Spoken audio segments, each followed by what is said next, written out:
Olá pessoal, tudo bem? Seja bem-vindo ao Mega Page, eu me chamo William. Conforme prometido, trago agora para vocês a aventura da cratera Mukver do jogo Deadman's Doubles. É necessário que vocês assistam o vídeo anterior para vocês entenderem o setup do jogo. Eu também vou trazer dois modos diferentes de jogar, duas regras alternativas. Então, sem mais delongas, vamos começar. Lembra do conteúdo que eu pedi para separar no vídeo anterior? Pois é, vamos usar eles. As cartas, as fichas de marco verde e os tokens. Pegue o baralho de cartas de ação comum, essas com borda marrom, e junte com as 4 cartas de borda verde. Note que essas cartas especiais elas possuem um símbolo de uma tripulação aqui, ó. Quando você usa a ação de caçar, você ganha instantaneamente uma tripulação. Então você mistura e forma um novo baralho de compra. Não coloque as cartas de capitão ainda. Pegue as fichas de marco verde e coloque próxima das outras fichas de marco. Note que agora no tabuleiro tem espaços verdes, que elas são utilizadas. Esses tokens são chamados de relíquias. Eles têm dois modos, totens e conchas. Note que alguns possuem desenhos, o que é importante para a pontuação do final do jogo. Após embaralharmos, vamos pegar 4 por jogador e colocar aqui no centro da cratera. Como eu estou fazendo um setup para 3 jogadores, eu vou colocar aqui então 12 fichinhas dessa. Vamos fazer a distribuição das fichas de água nos cantos do tabuleiro, começando por esse canto em que tem a bolinha amarela apontada aqui. Como é uma partida para 3 jogadores, seguimos a ordem 3, S2, S3. E se você tiver numa partida para 2 jogadores, quando você puxar uma ficha 3 e vier Bruma de Morgana, substitua por uma outra peça de mesmo valor.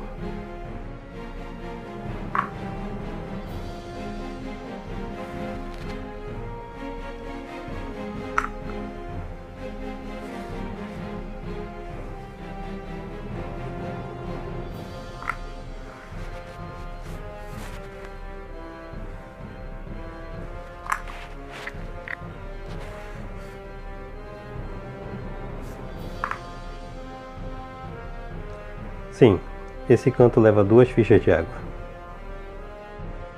Pegue todos os fragmentos de mapa e embaralhe todos. Após isso, cada jogador vai pegar 2 fragmentos de mapa e colocar próximo do seu tabuleiro de capitão. Nesse jogo não é permitido seguir o oponente, então não é necessário que o jogador escolha um dos fragmentos na hora de executar uma ação de caçar. Então todos os jogadores vão pegar 2 fragmentos e o restante que sobrar volta para a caixa. Os únicos fragmentos de mapa disponíveis para compra são os especiais.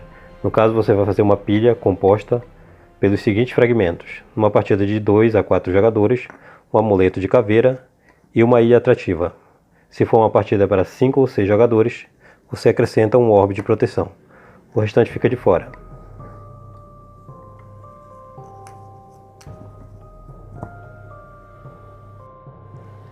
Os jogadores então vão escolher um dos pontos na cor preta, que representa a praia, e colocar o meeple de capitão deles. Pode haver 2 capitães no mesmo ponto inicial, mas aqui digamos que cada um escolheu o seu caminho. Eles também vão pegar os navios e colocar nas áreas marítimas disponíveis. Aqui no caso, não tem como colocar porque tem correnteza.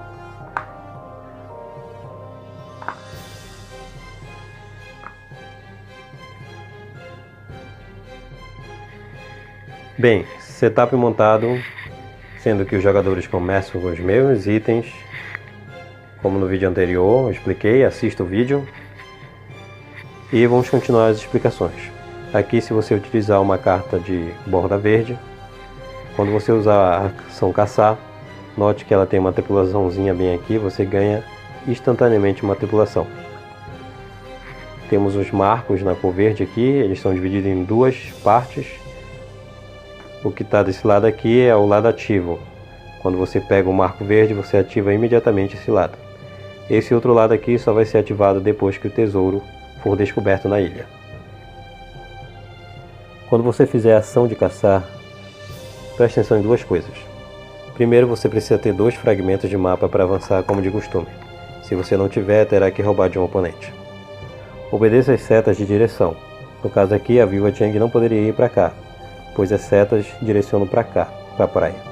Ela poderia ir para cá ou para cá. Note também que há pontes, você pode passar por elas. E se você estiver dentro da cratera Mukver, você pode escolher uma das 4 direções disponíveis para mover seu Meeple de capitão. Quando você avança para pegar um marco verde, como o tesouro não foi descoberto, você vai obedecer os efeitos à esquerda do marco. No caso aqui, o símbolo da relíquia, você ganha uma relíquia e coloca uma relíquia. Então você vai pegar uma relíquia daqui, da cratera Mukver, e colocar próximo do seu tabuleiro de capitão. Você ganhou uma relíquia. E aqui coloque uma relíquia, você vai ver que tipo de relíquia você tirou e você vai colocar em uma área específica do tabuleiro. É como se o capitão tivesse descoberto a localização de uma relíquia. Quando o jogo te pedir para colocar uma relíquia, se for um totem, esse marronzinho aqui, você vai colocar em um dos espaços disponíveis de praia. Logicamente você vai colocar o mais próximo de você, porque quando você parar em cima, você pode adquiri-lo e colocar próximo do seu tabuleiro de capitão. Se for a conchinha, essa mais clarinha aqui, você vai colocar num espaço de mar disponível. Só não pode colocar onde há correnteza. Então, quando o seu navio fizer uma ação de pilhagem, você pode adquirir a concha e colocar próximo do seu tabuleiro de capitão. As relíquias valem pontuação no final do jogo. No caso de ser uma concha, vale 1 ponto. Se for um totem, vale 2 pontos. Uma combinação de 3 símbolos diferentes, incluindo fragmento de mapa, vale 4 pontos. E se você conseguir fazer uma combinação de 4 símbolos diferentes, vale 8 pontos. Uma outra adição ao jogo nessa aventura, se o navio utilizar a ação de atacar e ter que jogar o dado de ataque, ou dado de consequência, como eu gosto de chamar, e cair o resultado de voodoo, ele pode roubar uma concha do oponente. Lembrando que a concha pode ou não ter um símbolo. Outra regra bem legal dessa aventura é o confronto de capitães. No caso, quando um capitão se mover para um espaço onde há um outro capitão, antes de resolver os efeitos do marco, eles devem jogar o dado de ataque.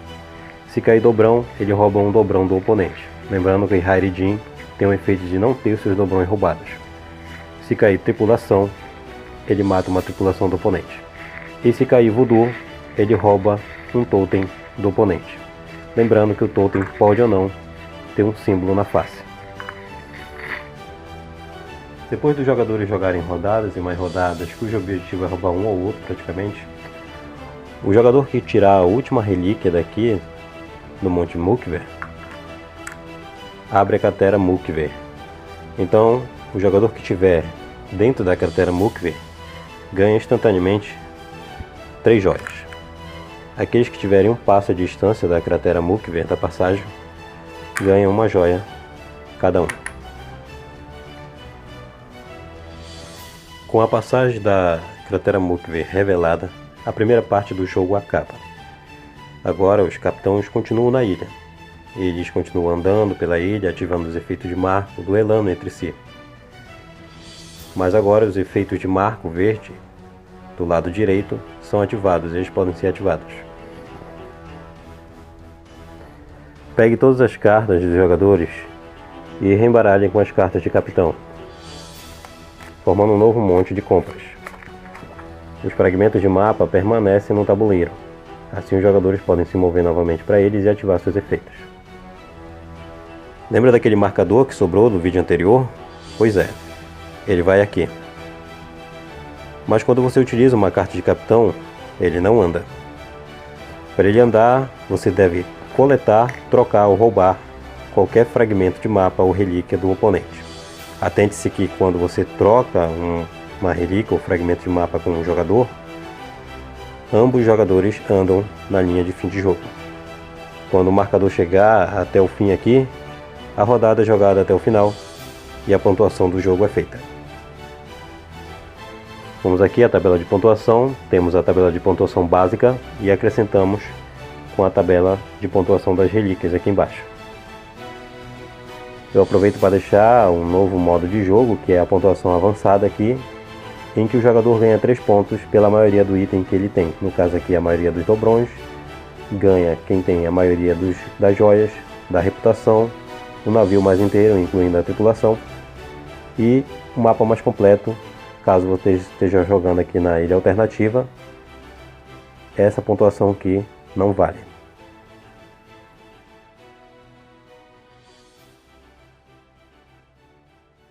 Bom, o segundo módulo de jogo que eu trago para vocês é bem divertido. Ele adiciona mais conflito à disputa. Ele traz um NPC, no caso você pega um navio fantasma de um jogador que não esteja na partida e adiciona ao mapa. As fichas de distribuição de água são feitas normalmente como se tivesse um jogador a mais.